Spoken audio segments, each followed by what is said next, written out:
The gravel crunched under my tires as I pulled into the familiar driveway on Maple Street. The house looked exactly the same as it had for the past 20 years. White siding that Dad touched up every spring, black shutters that Mom insisted made it look distinguished, and the red front door she'd painted herself when I was in high school.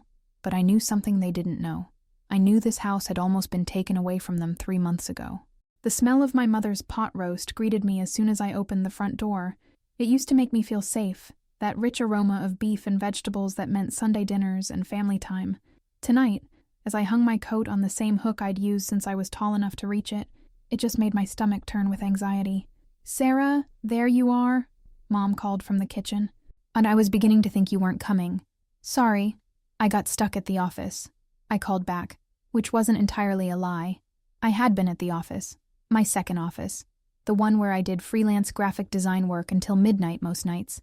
But they didn't need to know that. I walked into the dining room, where the oak table was set for 3 with Mom's good china, the set she'd inherited from my grandmother and only used for special occasions.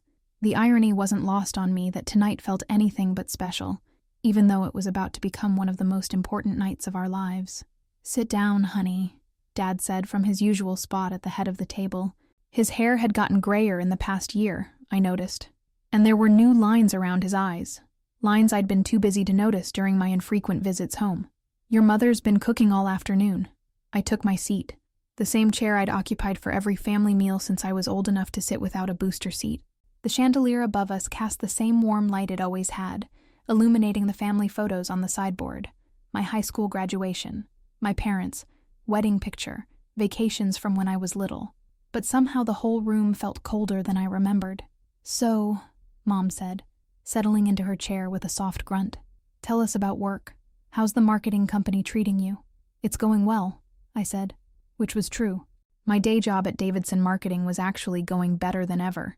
I'd gotten a small raise 2 months ago, and my supervisor had hinted at a promotion. But that success felt hollow when I thought about how I was spending my evenings and weekends. "Sarah, you're 28 years old," Mom said, cutting her meat with more force than necessary.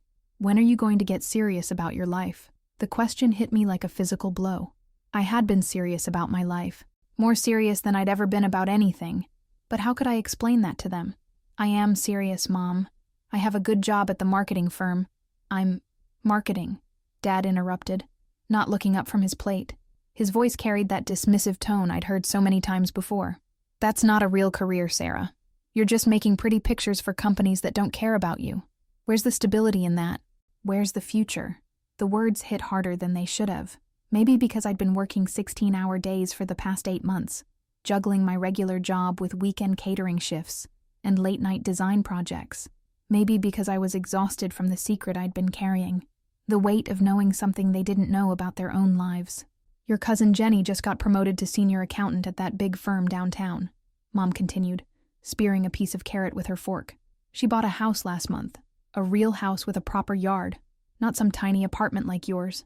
3 bedrooms, 2 bathrooms, a 2-car garage." I wanted to laugh, but it would have come out bitter and sharp. If only they knew that my tiny apartment was exactly why I'd been able to help them. The studio apartment I'd moved into 8 months ago, with its Murphy bed and mini fridge, cost less than half what I'd been paying for my old 1-bedroom place. The money I'd saved on rent, combined with selling my car and taking the bus everywhere, had been crucial to my plan. "And don't get me started on your appearance," Mom added, finally looking at me directly with those disappointed eyes I knew so well. "You look tired all the time, Sarah. Exhausted. When's the last time you went to a salon? When's the last time you went on a proper date? You're going to end up alone if you keep this up." The irony was suffocating. I looked tired, because I'd been getting up at 5 a.m. to work on freelance projects before my regular job started. I looked exhausted because I'd been working catering events every Saturday and Sunday for months, carrying heavy trays and standing on my feet for 12 hours at a time. I hadn't been to a salon because every dollar I didn't spend on myself was a dollar I could put toward saving their house. As for dates, well, it's hard to maintain a relationship when you tell potential boyfriends you're too busy to see them more than once every 2 weeks. And when that one time is usually you falling asleep on their couch during a movie because you're too tired to keep your eyes open. "I've been busy with work," I said lamely, pushing the green beans around my plate. They were perfectly cooked, the way Mom had always made them. but I could barely taste anything. My stomach was too tight with anticipation and hurt. Dad cleared his throat in that way he always did when he was about to say something he thought was important. Your mother and I have been talking, Sarah, and we think it's time you moved back home. Just until you figure things out. Figure what out? The question slipped out sharper than I'd intended. Your life? Mom said simply, setting down her fork and looking at me with what I recognized as her concerned parent expression. You're drifting, honey. We can see it. You come home for dinner maybe once a month now. You never talk about work with any enthusiasm. You don't seem to have any real goals or direction. I felt my chest tighten. They thought I was drifting. I'd been more focused in the last 8 months than I'd ever been in my entire life. Every decision, every sacrifice, every extra hour of work had been leading to this moment, though not exactly how I'd imagined it would unfold. Maybe living at home would give you time to think about what you really want, Dad added, his voice gentler now. You could save some money, help your mother around the house. Lord knows she could use the help with the yard work and the cleaning. Save money. The phrase almost made me choke on my water. If they only knew how much money I'd already saved, and where it had all gone. We're not getting any younger, Sarah, Mom continued. Your father's back isn't what it used to be, and I've been having trouble with my knees. This house is getting to be too much for us to maintain on our own. I looked around the dining room with fresh eyes. Now that she mentioned it, I could see the signs I'd been too distracted to notice before. The wallpaper near the window was starting to peel slightly. One of the dining room chairs wobbled when Dad shifted his weight. The hardwood floors, which had always gleamed, looked a little dull despite Mom's efforts to keep them polished. I don't want to move back home, I said quietly, surprised by how steady my voice sounded. Mom's fork clinked against her plate as she set it down with more force than necessary. Well, what do you want, Sarah? Because from where we're sitting, it looks like you're just spinning your wheels. No serious boyfriend, no savings that we can see, no plan for the future. You're almost 30 years old. The question hung in the air like smoke from a candle that had just been blown out. What did I want? I wanted them to see me as an adult who'd made difficult choices for the right reasons. I wanted them to understand that success didn't always look like what they expected it to look like.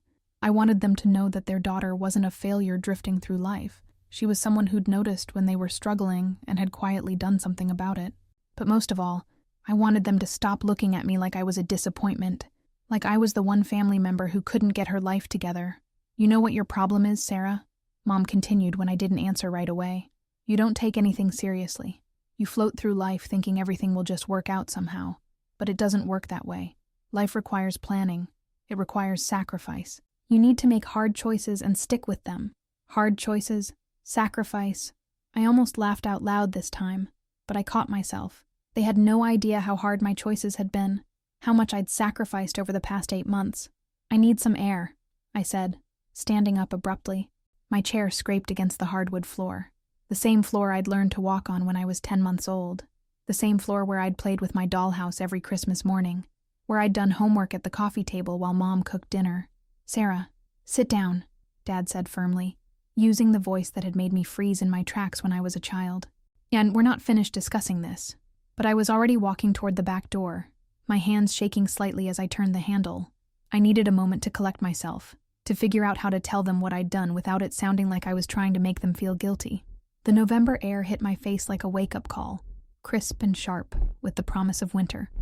I stood on the deck my father had built with his own hands when I was 12, looking out at the backyard where I'd spent countless summer afternoons. The swing set was still there, rusty now but standing strong.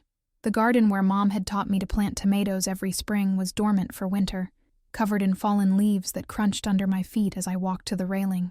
Behind me, I could hear my parents' muffled voices through the glass door.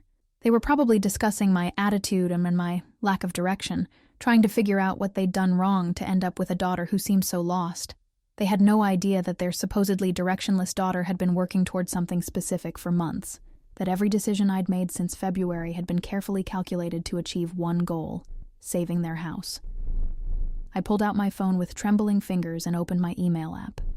The message I'd received that morning was still there, the one I'd been planning to share over dessert before the conversation had taken such a painful turn. The subject line still made my heart race.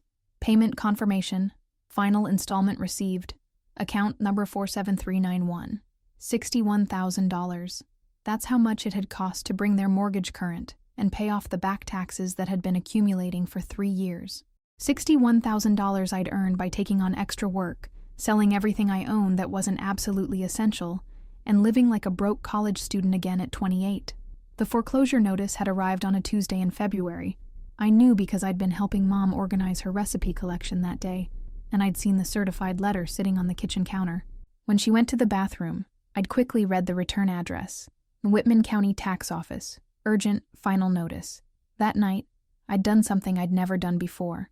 I'd gone through their mail after they'd gone to bed, not to snoop or invade their privacy, but because I needed to understand what was happening. What I'd found had made my blood run cold. 3 years of missed property tax payments, 2 mortgage payments behind. A second mortgage they'd taken out 5 years ago to pay for Dad's back surgery that had kept him out of work for 6 months and cost them most of their savings.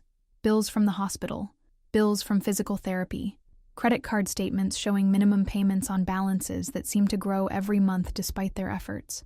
They'd been drowning financially, and they'd hidden it from me completely. The back door opened behind me, and I quickly closed my phone. "Wait, Sarah." Mom's voice was softer now, the sharp edge of disappointment replaced by concern. "Come back inside, sweetheart. Your dinner's getting cold, and we need to finish talking about this." I turned around to face her. She was wearing the blue cardigan sweater I'd given her for Christmas last year, the one she'd initially protested was too expensive and that I shouldn't have spent money on. But she'd worn it every single time I'd come home since then, which told me she loved it despite her protests. Looking at her now, I could see the worry lines that had deepened around her eyes, the way her shoulders seemed to carry an invisible weight. How had I missed the signs that they were struggling? How had I been so wrapped up in my own life that I'd failed to notice my parents were in trouble? "Mom," I said, my voice steadier than I felt, "before we go back inside, I need to tell you something. Something important." She stepped onto the deck beside me, wrapping her arms around herself against the cold. The porch light cast a warm glow over her face, and I could see the concern etched in her features more clearly now. This was the woman who had bandaged my scraped knees, who had stayed up all night when I had pneumonia in 3rd grade, who had driven me to every soccer practice and piano lesson without complaint. "What is it, sweetheart?" she asked gently. "You've seemed so distant lately, so stressed. Your father and I are worried about you." I looked down at my phone, still clutched in my hand, then back at her face. "How do you tell your parents that you've been living like a monk for 8 months to save their house? How do you explain that you've seen their private financial documents and know exactly how close they came to losing everything? Mom, do you remember that Tuesday in February when I came over to help you organize your recipes?" I asked. She nodded, looking puzzled. "Of course. We spent the whole afternoon going through that mess of a recipe box. Why? There was a letter on the kitchen counter that day, a certified letter from the county tax office." The color drained from her face so quickly I thought she might faint. Her hand went to her throat, a gesture I remembered from my childhood whenever she was really upset. "Sarah, I saw it, Mom. And that night, after you and Dad went to bed, I looked through some of your mail because I was worried. I found the foreclosure notice, the mortgage statements, all of it." She sank down onto the porch swing Dad had hung 15 years ago, the chains creaking softly under her weight. For a moment, she looked older than her 55 years, smaller somehow. "You weren't supposed to know about that," she whispered, her voice barely audible over the sound of wind rustling through the bare tree branches. "We didn't want you to worry. We've been handling it. Handling it." I couldn't keep the disbelief out of my voice. "Mom, you were 3 months away from losing the house. The county was going to auction it off in May." Tears started forming in her eyes, and she looked down at her hands folded in her lap. Your father lost so much work after his surgery. The insurance didn't cover everything, and with the physical therapy bills, we thought we could catch up, but every month it just got worse." I sat down beside her on the swing, the same spot where she used to read me bedtime stories when I was too excited to sleep inside on summer nights. The metal was cold through my jeans, but I barely noticed. "Why didn't you tell me?" I asked. "I could have helped." She let out a bitter laugh. "With what, honey? You're struggling too. That tiny apartment, no car, never going anywhere or buying anything for yourself. We could see you were barely getting by. If she only knew the truth, I hadn't been barely getting by. I'd been deliberately living as cheaply as possible so I could funnel every extra penny toward saving their house." Mom, I need to show you something," I said, opening my phone and navigating to my email. "But first, You need to understand what I've been doing for the past 8 months. She wiped her eyes with the back of her hand and looked at me expectantly. I've been working 3 jobs, I began. My regular job at Davidson Marketing during the day, freelance graphic design work in the evenings, and catering events every weekend. I've been getting up at 5 in the morning to work on design projects before my regular job starts, and I've been staying up until midnight or later most nights finishing client work. Her brow furrowed in confusion. 3 jobs? Sarah, when do you sleep? When do you eat? Not much and not well, I admitted. I sold my car and started taking the bus everywhere to save on payments and insurance. I moved out of my 1-bedroom apartment into a studio that costs half as much. I sold my furniture, my jewelry, everything I didn't absolutely need. I've been living on pasta and peanut butter sandwiches for months. Oh, sweetheart, she breathed, reaching for my hand. Why would you do that to yourself? I turned my phone screen toward her and showed her the email I'd received that morning. Because of this. She squinted at the screen, reading slowly. I watched her expression change as the words sank in. Payment confirmation, final installment, account number. She looked up at me with wide eyes. Sarah, what is this? It's confirmation that I've paid off all your back taxes and brought your mortgage current, I said quietly. $61,000. Every penny I earned from those extra jobs, plus everything I made from selling my stuff, plus most of my savings. The silence that followed was deafening. She stared at the phone screen, then at my face, then back at the screen, as if she couldn't quite process what she was seeing. You paid our taxes? Her voice was so soft I could barely hear it. And caught up your mortgage payments. And paid off that second mortgage you took out for Dad's surgery. $61,000, she repeated, like she was testing the words to see if they were real. The house is safe, Mom. You're not going to lose it. That's when she started crying in earnest. Not the gentle tears from earlier, but deep, body-shaking sobs that seemed to come from somewhere she'd been keeping locked away. I put my arm around her shoulders and let her cry, feeling my own eyes burn with tears I'd been holding back for months. I can't believe you did this, she said between sobs. I can't believe. Oh, Sarah, what have we done? What have your father and I been saying to you tonight? Through the glass door, I could see Dad still sitting at the dining room table, probably wondering what was taking us so long. He had no idea that his daughter, the one he thought was making pretty pictures for a living, had just saved his house. You called me a failure? I said, not accusingly, but matter-of-factly. You said I was drifting through life without purpose. She pressed her hands to her face, her shoulders shaking harder. Oh, God. Sarah, I'm so sorry. We had no idea. We thought you were struggling, maybe even depressed. You seemed so tired all the time, so withdrawn. I was tired. I was exhausted, but not because I was drifting, because I was working myself into the ground to make sure you and Dad could keep your home. Why didn't you tell us what you were doing? I'd asked myself that question 100 times over the past 8 months, because I knew you wouldn't let me do it if you knew. You would have told me to keep my money, that you'd figure something else out, but there wasn't anything else to figure out. Mom, you were out of options. She was quiet for a long moment, just crying softly and holding my hand. The temperature was dropping, and I could see our breath in the air now, but neither of us made a move to go inside. How did you even know what needed to be paid? She finally asked. I took a deep breath. This was the part I wasn't proud of. I made copies of the documents that night in February. The tax notices, the mortgage statements. I took them to a financial advisor and had them explain exactly what needed to be done to save the house. You went through our private papers. I know it was wrong, and I'm sorry for violating your privacy, but I couldn't just sit by and watch you lose everything when I had the ability to help. She squeezed my hand tighter. And you've been carrying this secret for 8 months. Watching us worry, watching us struggle, knowing you'd already solved the problem. The hardest part wasn't the work, or living cheap, I admitted.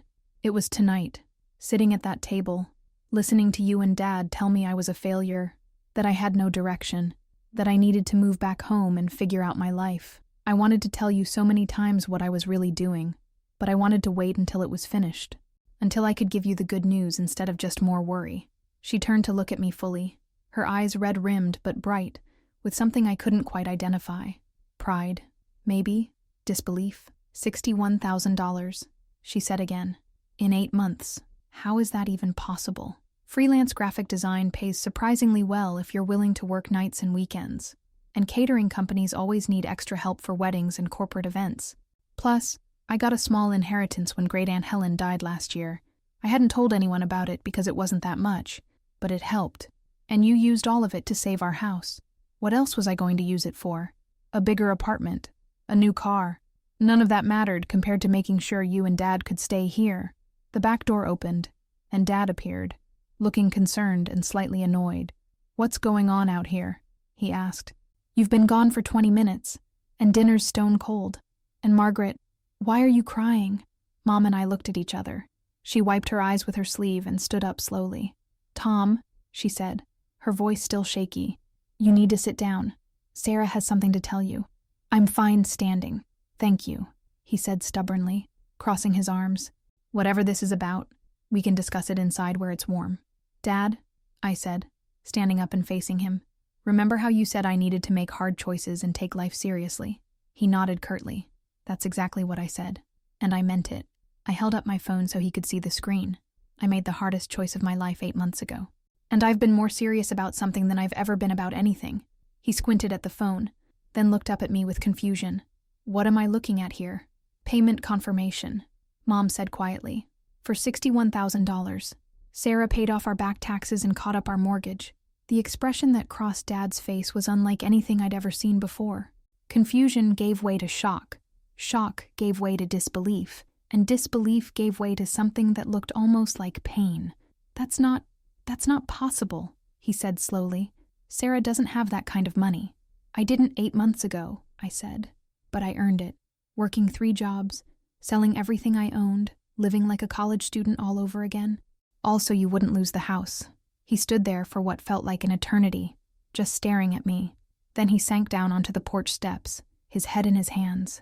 "Jesus Christ," he whispered. "What have I done?" The silence that followed Dad's whispered words seemed to stretch on forever. I could hear the distant sound of traffic on the main road, the rustling of leaves in Mrs. Henderson's oak tree next door, even the hum of the refrigerator inside the house. But from the 3 of us on that back porch, there was nothing but the sound of breathing and the occasional creak of the porch swing's chains swaying in the breeze. Dad finally looked up at me, and I saw something in his eyes I'd never seen before. It wasn't just shock or disbelief. It was devastation, the kind of look a man gets when he realizes he's completely misjudged a situation, when he understands that his words have caused real damage.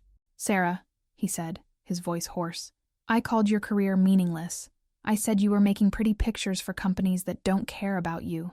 "Dad, no, let me finish." He stood up slowly, like his bones ached, and faced me fully.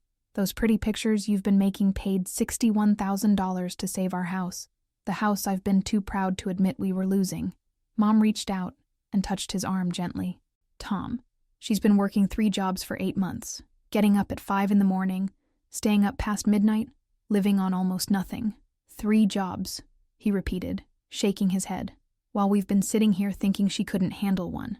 I wanted to say something to make this easier for him, to take away some of the guilt I could see eating at him, but I wasn't sure what words could fix this moment. "How?" he asked finally. "How did you even know we were in trouble? We were so careful not to let you see." "You were careful," I agreed.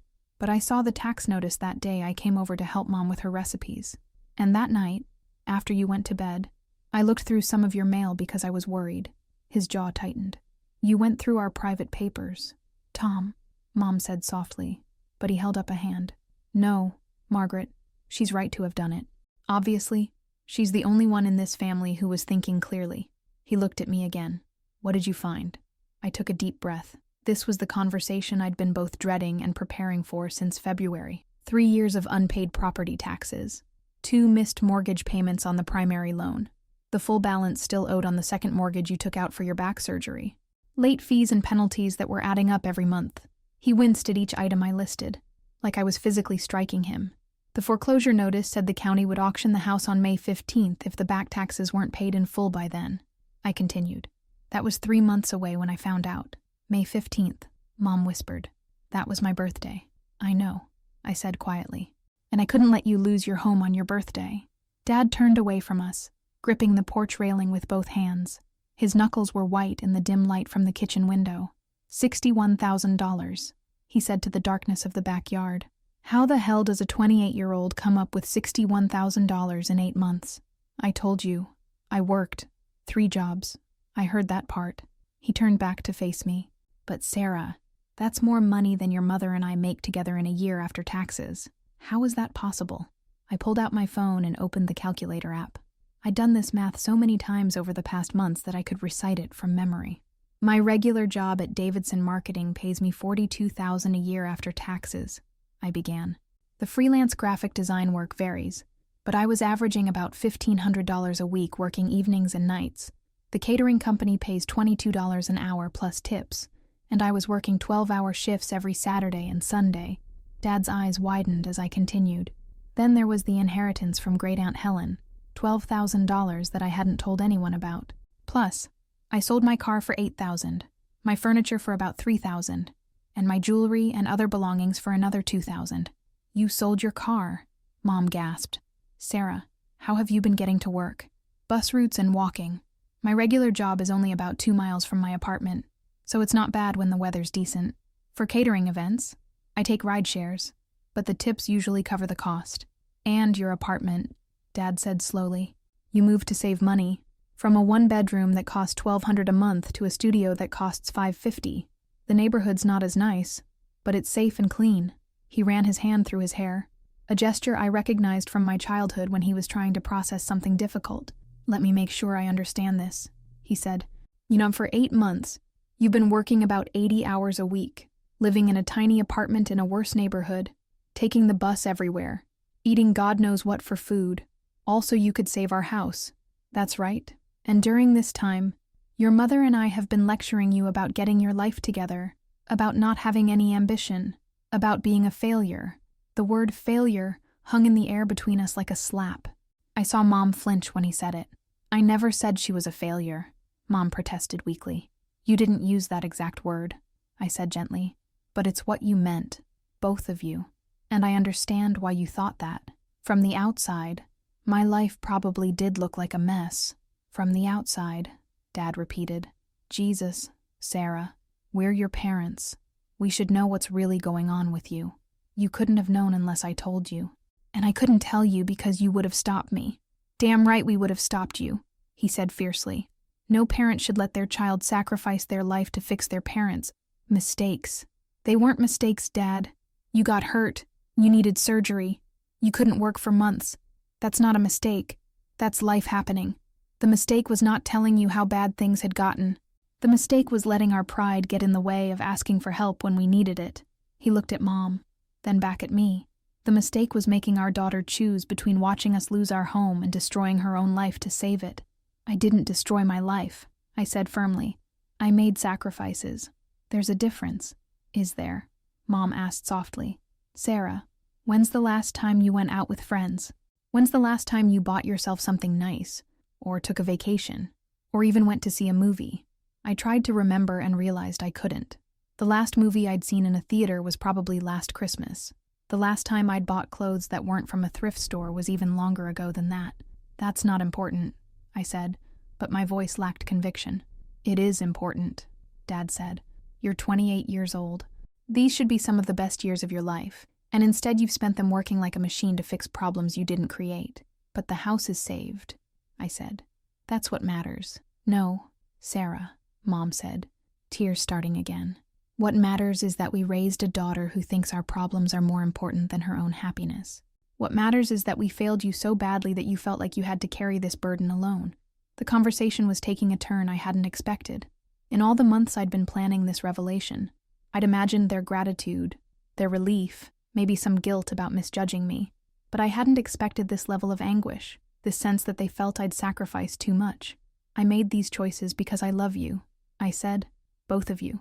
This house isn't just a building. It's where we became a family.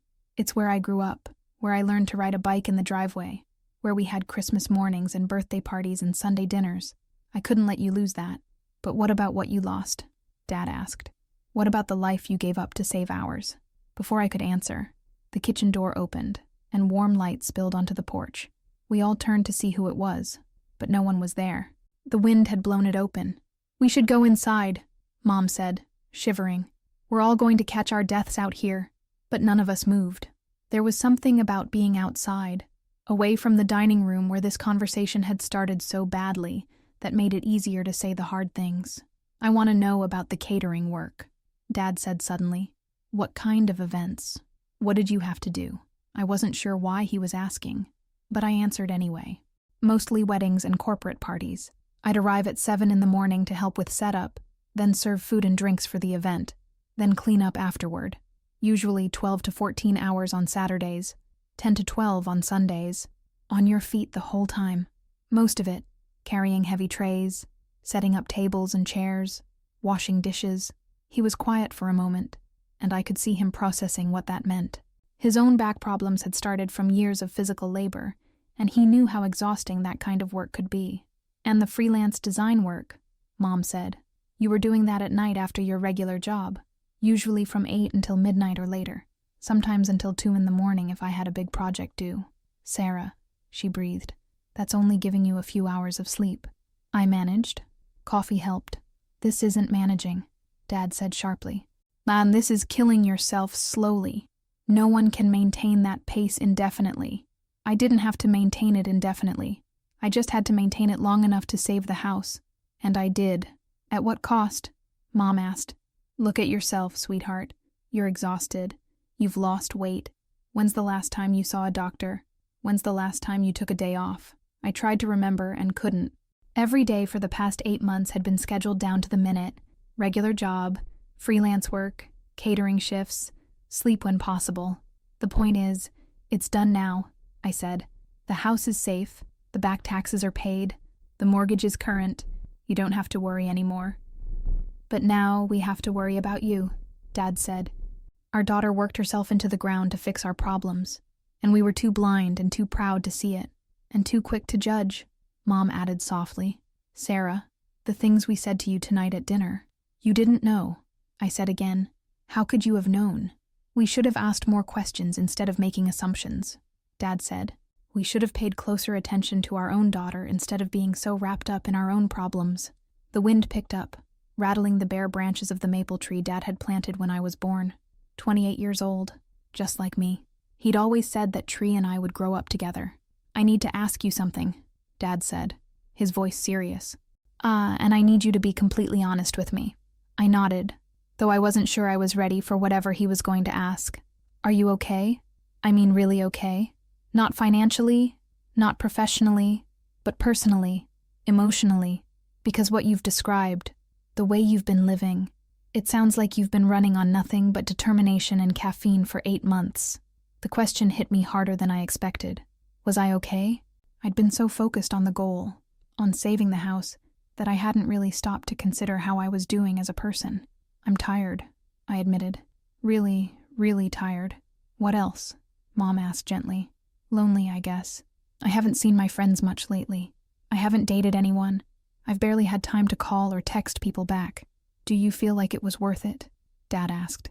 I looked at the house behind them, glowing warm and golden in the evening light. The house where they'd brought me home from the hospital, where they'd nursed me through childhood illnesses, where we'd celebrated every major milestone of my life. "Yes," I said without hesitation. "It was absolutely worth it." Dad nodded slowly. "Okay. But Sarah?" "Yeah. It ends now. This pace you've been keeping. This level of sacrifice. It ends tonight." "What do you mean, it ends now?" I asked, though part of me already knew what he was going to say. Dad looked at Mom, and some kind of silent communication passed between them, the kind that only comes from being married for 30 years. She nodded slightly, and he turned back to me. "I mean, you're done with the 3 jobs, done with the 12-hour catering shifts, done with staying up until 2 in the morning working on design projects. You've saved our house, Sarah. Now it's time to save yourself." "But I can't just quit everything," I protested. "I have commitments, clients who are counting on me." "The freelance work can be scaled back gradually," Mom interrupted. "You can finish your current projects and then stop taking new ones. And the catering company will survive without you, I'm sure." I felt a strange panic rising in my chest. For 8 months, my entire identity had been built around this goal, this mission to save their house. Every decision I made, every sacrifice, every exhausting day had been leading toward this moment.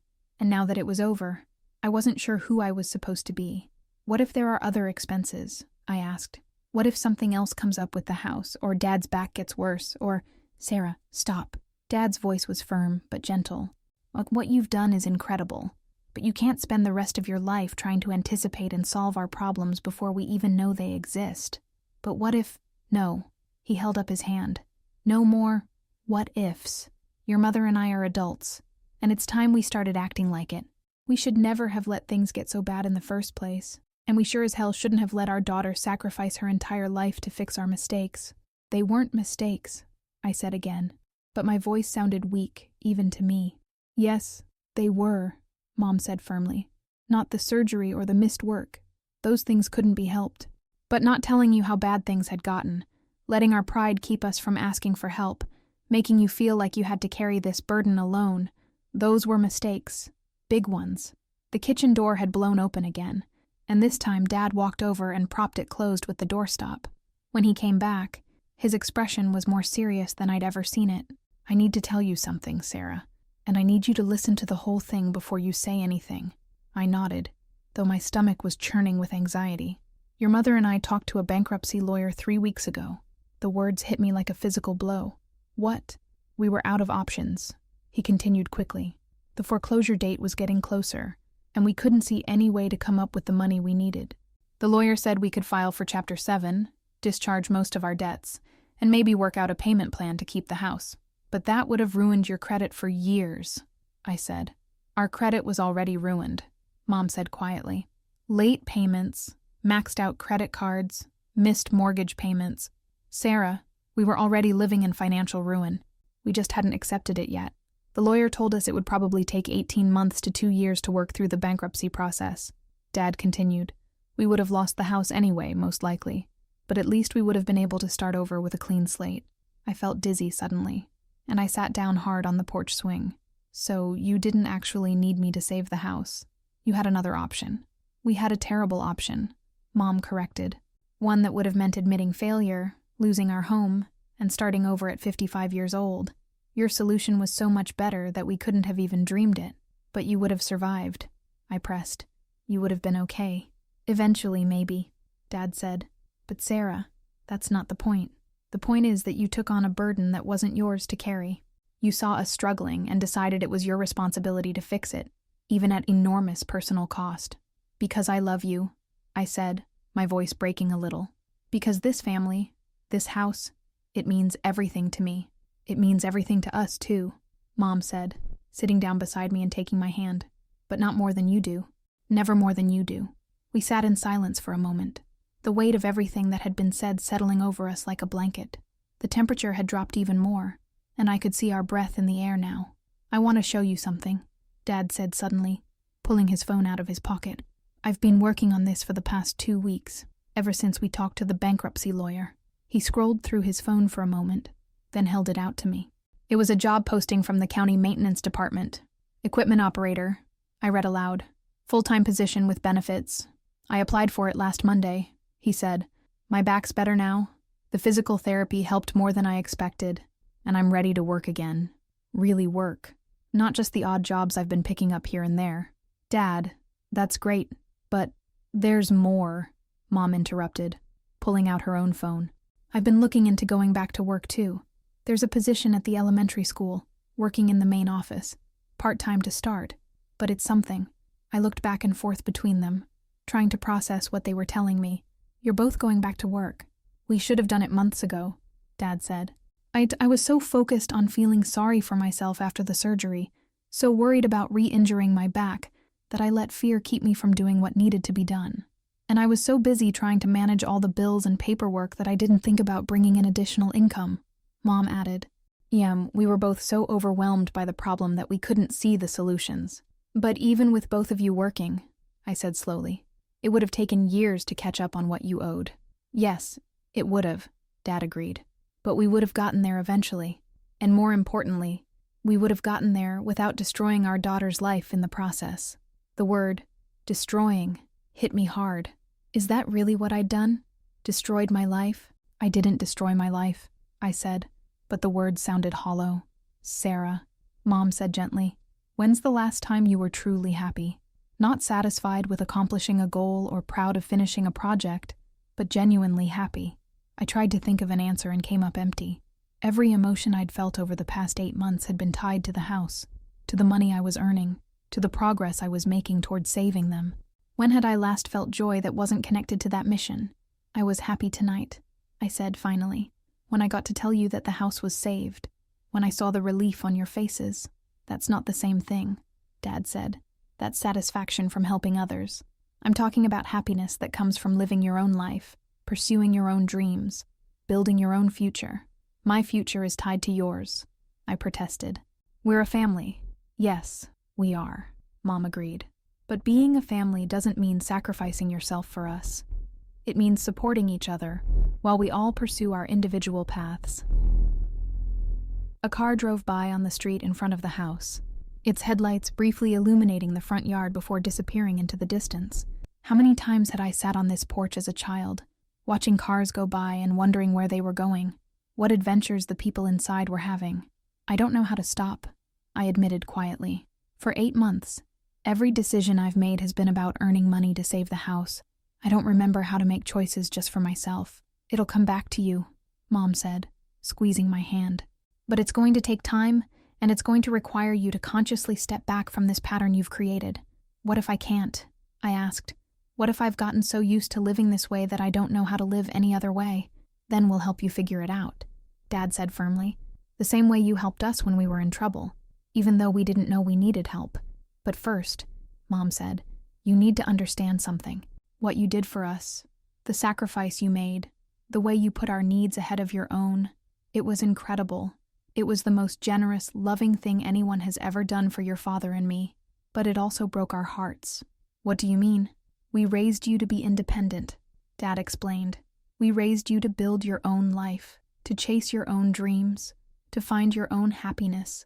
When we realized tonight what you'd given up for us, it felt like we'd failed as parents. You didn't fail, I said quickly. You raised me to care about family, to help the people I love, to work hard for the things that matter. Yes, but we also should have raised you to recognize that you matter too, Mom said. Your happiness, your future, your dreams, they're not less important than ours. I felt tears starting to form in my eyes, though I wasn't sure why. Relief? Exhaustion? The overwhelming realization that I'd been carrying this burden for so long that I'd forgotten what it felt like to think about anything else. I don't even know what my dreams are anymore, I whispered. Then that's where we start, Dad said. Tomorrow, we sit down together and we figure out what you want. Not what you think we need, not what would make us proud, but what would make you happy. What if I don't know? Then we'll figure it out together, Mom said. The three of us. A real conversation this time. Not like tonight where we made assumptions and jumped to conclusions. I still have to finish the freelance projects I've already committed to, I said. I can't just abandon my clients. Of course not, Dad agreed. But you finish what you've committed to, and then you stop. No new projects until you've had time to rest and figure out what you actually want to do with your life. And the catering job, give them 2 weeks. Notice, Mom said. Or 1 week. Or call them tomorrow and tell them you're done. Whatever feels right to you. I looked at both of them. These two people who had shaped my entire world, who had raised me with so much love that I'd been willing to sacrifice everything to protect them. The guilt and anguish on their faces was almost more than I could bear. Are you angry with me? I asked. For going behind your back, for making these decisions without telling you. Angry. Dad shook his head. Sarah, we're heartbroken that you felt like you had to do this alone. We're devastated that we were so blind to what you were going through. But angry? Never. What you did was, I don't even have words for it. Heroic, Mom said simply. Foolish and heroic, and more than any parent deserves from their child. But it stops now, Dad said again. Promise me, Sarah. Promise me that you'll start putting yourself first for a change. I wanted to promise, but the words stuck in my throat. After 8 months of living for one goal, the idea of shifting focus to myself felt foreign and terrifying. I'll try, I said finally. I'll try to learn how to do that again. That's all we can ask for, Mom said, pulling me into a hug that smelled like her perfume and the pot roast we'd abandoned hours ago in the dining room. As I sat there on the porch swing, sandwiched between my parents in the cold November air, I realized that for the first time in 8 months, I didn't have a plan. I didn't know what tomorrow would look like, or next week, or next month. The house was saved, my mission was accomplished, and I had absolutely no idea what came next. And somehow, that felt like the beginning of something new. 3 months later, I was sitting in the same spot on the back porch, but everything felt different. The swing still creaked the same way, the maple tree still stood in the same corner of the yard, but the weight that had been pressing down on my chest for so long was finally gone. It was February again, almost exactly a year since I'd first seen that tax notice on Mom's kitchen counter. But this February was warmer than last year, with an early spring that had the daffodils already pushing through the soil in Mom's garden. "Sarah, are you ready?" Mom called from inside the house. "We don't want to be late."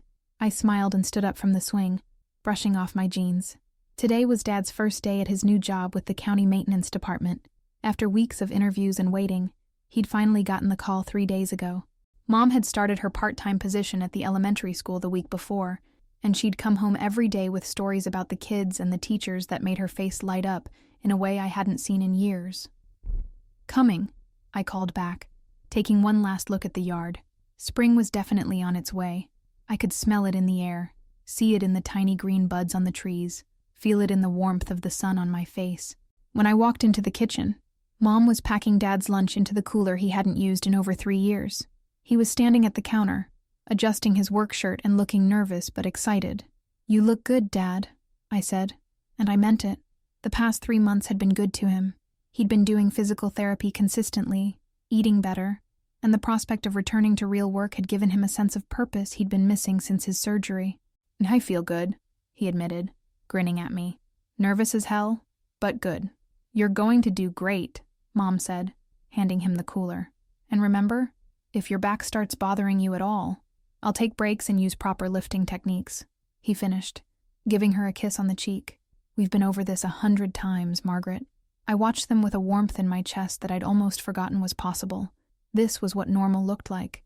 Parents going to work, worrying about each other in healthy ways, planning for the future instead of just trying to survive from 1 month to the next. "What about you?" Dad asked, turning to me. "How's the apartment hunting going?" "I'm looking at 3 places this afternoon," I said.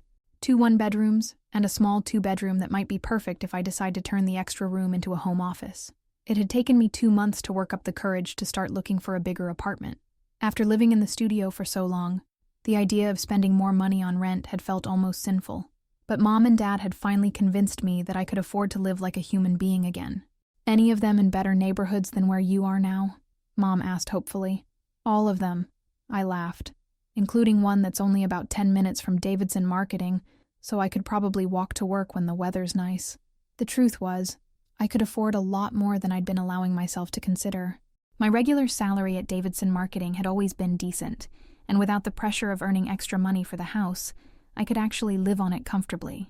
The concept of having money left over at the end of the month for things like entertainment and savings was still foreign to me, but I was slowly getting used to it. "And you're still planning to cut back to just one freelance project at a time?" Dad asked. I nodded. "Just enough to keep my skills sharp and maybe save up for some things I want, but not enough to take over my whole life again." This had been the hardest part of the transition, learning to say no to work. For months, every freelance opportunity had felt like money I needed to earn.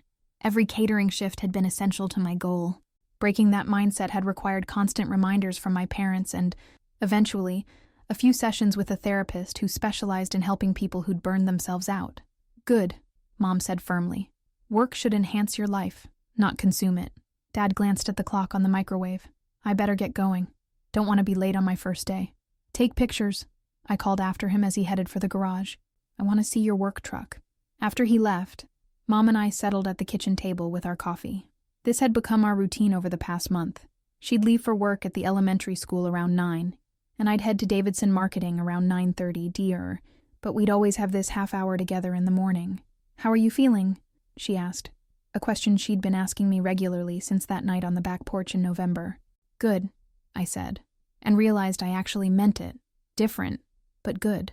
Different how? I thought about how to explain it. For so long, every day was about checking things off a list, hitting financial goals, getting closer to saving the house. Now I wake up and think about things like what I want to have for lunch, or whether I want to go see a movie this weekend, Or if I should try that new hiking trail Jenny told me about. Normal things, Mom said with a smile. Exactly. Normal, selfish, wonderful things. She laughed at that. It's not selfish to think about your own life, Sarah. It's healthy. I'm still learning that, I admitted. And I was. After 8 months of living entirely for someone else's benefit, rediscovering my own wants and needs had been like learning to walk again. At first, every decision that was purely for my own benefit had felt wrong, indulgent, like I was being lazy or irresponsible. But slowly, with help from my parents and my therapist, I was remembering what it felt like to live my own life. Any word from that dating app? Mom asked casually, though I could hear the hope in her voice. I rolled my eyes, but I was smiling. Mom, I told you, I'm not ready for dating yet. I'm still figuring out who I am when I'm not working 80 hours a week. I know, she said, holding up her hands. But you're 28, and you've been living like a monk for almost a year. At some point, you might want to think about meeting someone. At some point, I agreed, but not yet. Right now, I'm trying to remember how to be a friend to the people I already care about. I'm having dinner with Jessica and Megan this weekend, the first time I've seen them outside of work in months. That's wonderful, Mom said, and her smile was genuinely bright. I'm so glad you're reconnecting with your friends. Me too. I'd almost forgotten how much I missed just talking to people about stupid, unimportant things. My phone buzzed with a text message, and I glanced at it quickly. It was from my supervisor at Davidson Marketing, asking if I wanted to grab coffee before our team meeting this morning. 6 months ago, I would have been too tired and too focused on my evening freelance work to say yes. Today, I texted back that I'd love to. Work? Mom asked. Yeah, but the good kind of work message, I said. Lisa wants to grab coffee and catch up. I think she might be hinting at that promotion she mentioned last month. That would be amazing, Mom said. You've been working so hard at Davidson. Not as hard as I was working everywhere else, I said with a laugh. It turns out that when you're actually well-rested and not completely stressed out, you do much better work. This had been one of the most surprising discoveries of the past few months. Without the constant exhaustion and pressure from my other jobs, my performance at Davidson Marketing had improved dramatically. I was more creative, more focused, and more engaged with my projects. My supervisor had noticed, and there had been hints about increased responsibilities, and possibly a significant raise. Your father and I are so proud of you, Mom said quietly. Not because of what you did for us, but because of how you've been taking care of yourself since then. It's been harder than I expected, I admitted, and letting go of that sense of mission, that feeling like I always had to be working toward something crucial. But you're doing it. I'm trying. I finished my coffee and stood up to rinse the mug in the sink. Some days are better than others, but I'm starting to understand what you and Dad meant about living my own life. What do you mean? I turned to face her, leaning against the kitchen counter. Last week, I spent an entire Saturday reading a book, just sitting in my apartment, reading for pleasure, not because it was research for a project or because I was trying to learn a new skill that might help me earn more money, just because I wanted to read the book. And how did that feel? Guilty at first, I said honestly, like I was wasting time, but then wonderful, like I was remembering what it felt like to be a person instead of just a machine for earning money. Mom nodded, her eyes bright with unshed tears. That's exactly what we wanted for you. I know, and I'm getting there. Slowly, but I'm getting there. I glanced at the clock and realized I needed to leave soon if I was going to have coffee with Lisa before our meeting. I should go, I said, grabbing my purse and jacket. But Mom? Yes, thank you. For making me stop. For making me realize that I was disappearing into that mission to save the house. I don't think I could have found my way back on my own. She stood up and hugged me tightly. That's what parents are for, sweetheart. To help you find your way when you get lost. As I drove to work, in the used car I'd bought myself 2 weeks earlier, after months of taking the bus, I thought about how much had changed since that November evening, when everything had come out. The house was safe. My parents were both working again, and taking control of their own financial situation, and I was slowly learning how to live for myself instead of for everyone else. It wasn't perfect. There were still days when I caught myself looking for problems to solve, still moments when I felt guilty for spending money on things I wanted rather than needed. But I was getting better at recognizing those patterns and consciously choosing to make decisions based on what would make me happy rather than what would make me useful. When I walked into the office, Lisa was waiting with 2 cups of coffee and a big smile. "Sarah, perfect timing," she said. "I have something I want to talk to you about." "The promotion?" I asked hopefully. "Among other things," she said with a grin. "But first, tell me how you're doing. You seem so much more relaxed lately. More like yourself, more like myself." It was funny how accurate that was. For 8 months, I'd been someone else entirely. Someone driven by a single goal. Someone who'd forgotten how to exist for her own sake. Now, slowly but surely, I was becoming Sarah again.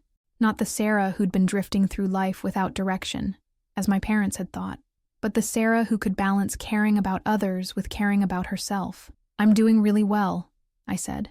And for the first time in almost a year, I meant it completely. "I'm doing really, really well." As we walked to Lisa's office to discuss what turned out to be not just a promotion, but also a significant increase in salary and responsibilities, I thought about that November night on the back porch. I'd sat there feeling like my world was ending, like everything I'd worked for had been misunderstood and undervalued.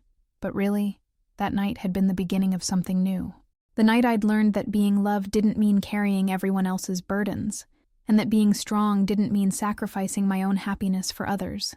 The night I'd discovered that sometimes the greatest gift you can give the people you love is allowing them to take care of themselves, and allowing them to take care of you in return. The house on Maple Street was safe. My parents were rebuilding their lives with dignity and purpose, and I was finally learning how to build a life that was truly my own. It had taken almost losing myself completely to understand what I was worth, but now I knew, and it felt like coming home to myself in the best possible way.